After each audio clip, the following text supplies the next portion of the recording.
Hello friends! Today we're making Dragon Fruit Macarons. These Dragon Fruit Macarons are super fun to make. They resemble a dragon fruit and they're filled with a delicious Dragon Fruit Buttercream. So come with me and I'm going to show you exactly how to make these macarons. So here I'm sifting together the almond flour and the powdered sugar, and let's set them aside. Place a bowl over a pan with barely simmering water, then add sugar and egg white powder. Egg white powder is completely optional. If you can't find any around, just skip it. You don't have to change anything else in the recipe. Give it a whisk and then add egg whites. Whisk the egg whites and the sugar until the sugar has completely melted. You can test by touching the mixture between your fingers, and if you don't feel any sugar granules, you can remove it from the heat. Transfer the syrup to a mixer.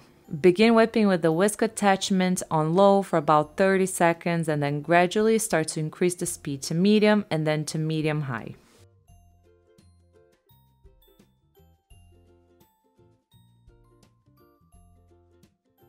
Continue to whip the meringue until stiff peaks are formed.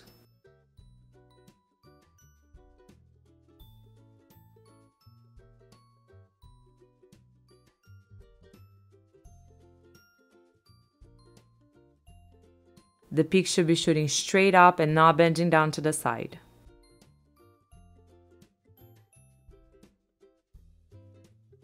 Now here I'm going to transfer the meringue to this bowl so I can show you the macaronage a little bit better. Pour the sifted powdered sugar and almond flour into the stiff meringue. Fold the dry ingredients with the meringue just until incorporated. When you can see no more streaks of dry ingredients in the batter, separate the batter between two different bowls. We're going to work with one bowl at a time, keeping the other bowl covered so the batter doesn't dry out. So first we're going to make the pink batter. So here I have added some mauve and burgundy food coloring. Any pink tones will work.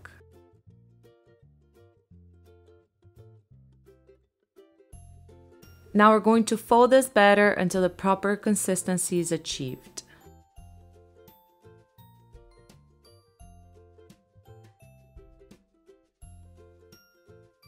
You will know to stop folding when the batter is flowing off the spatula slowly and effortlessly. And if you pick up some batter with the spatula, you're able to draw several figure eights with the batter that's flowing off the spatula before it breaks up. When you achieve this stage, you can transfer the batter to a piping bag fitted with a small round tip. Here I'm using a Wilton number 10. I'm also going to secure the top of the bag with these ties so that the batter is not exposed and it doesn't get dry. Now we're going to set this aside and move on to the other half of the batch. I'm not going to add any food coloring because this is going to be the middle of the Dragon Fruit Macaron. So we're just going to fold until the perfect consistency is achieved. The same as we were looking for before. The batter should be flowing slowly and effortlessly off the spatula.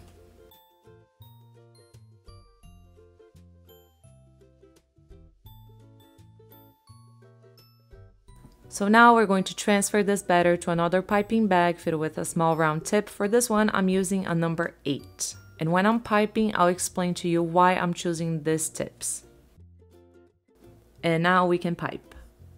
So first we're going to pipe the pink batter. Place the piping bag with the pink batter directly 90 degrees over the center of each macaron template. Apply gentle pressure and carefully pipe for about 2 or 3 seconds. And then quickly pull the bag up, twisting slightly. You don't want to pipe all the way to the outline of the macaron template because we're going to add the white batter on top, and that's going to make the macaron even bigger. When making multicolored shells like this, I often like to pipe 1 or 2 rolls at a time instead of piping the whole tray. So first, I'm piping the pink batter of the 2 rolls and then piping the white batter on top. Then we're going to tap the tray against the counter to release any air bubbles or tap it against the palm of your hand. Next, we're going to use a toothpick to pop any remaining air bubbles from the surface of the shells. And then immediately we're going to sprinkle some poppy seeds on top of each macaron if using, to mimic the dragon fruit seeds. The reason why we're doing only a couple rolls at a time instead of doing the whole baking sheet at once, it's because the batter will start to dry quickly and it might not give you enough time to pipe the white batter on top of the pink and have both of the batters incorporate nicely. And also you may not be able to make the poppy seeds stick to the top of the macaron shell. And I'm speaking from experience because on my first attempt at these macarons, I piped the whole tray with the pink color, then I did the white batter on top, and by the time I started sprinkling the poppy seeds on top, the shells were dry enough that the seeds did not stick. Granted, it's very dry weather where I am right now, so that's part of the reason why as well. But these are just some important things to have in mind when you're piping these macarons. After you're done piping out the shells, let the tray sit for a while so the shells will dry out a little bit. I usually like to leave about 20 to 40 minutes, it depends on how humid the day is and how wet the batter was. You're gonna know that the macarons are ready to be baked when you can touch the surface of a macaron and it doesn't stick to your finger. Now we're going to bake these macarons on the preheated 325 Fahrenheit oven. Bake one tray at a time. Bake for 5 minutes and rotate the tray. Some bakers don't have to do this depending on how even your oven is. My oven bakes very unevenly, so I have to rotate my trays. Also, another trick is for you to keep the top where the white part is. To keep that from browning, you can place a piece of foil or a piece of parchment on top of the macarons halfway through baking. To know if the macarons are done baking, you can try to move a macaron and it shouldn't feel jiggly. If the macaron is still jiggly, you should keep baking. If not, you can remove it from the oven.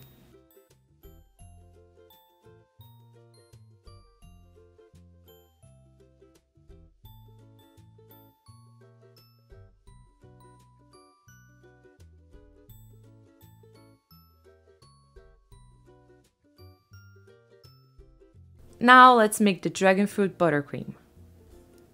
Cream the butter at medium speed in the bowl of an electric mixer for about 1 minute.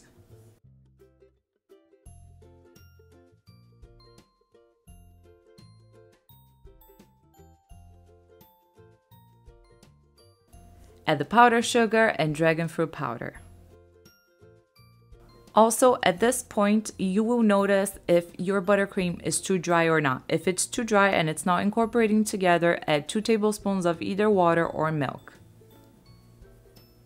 Cream the ingredients together until they become fluffy and smooth. If the buttercream is too stiff, add a little bit of milk or water to thin it out. And if the buttercream is too runny, add more powdered sugar to make it thicker. Place the buttercream in a piping bag.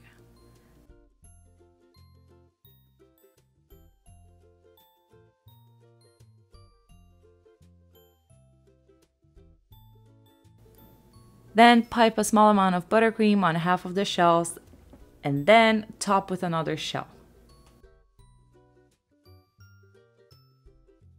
And that's it, the macarons are ready. You can grab the full recipe for this dragon fruit macarons on my blog, piesandtacos.com. I'm gonna put a link down below in the description box. If you like this video, don't forget to give it a like and also subscribe. Thank you so much for watching. Bye!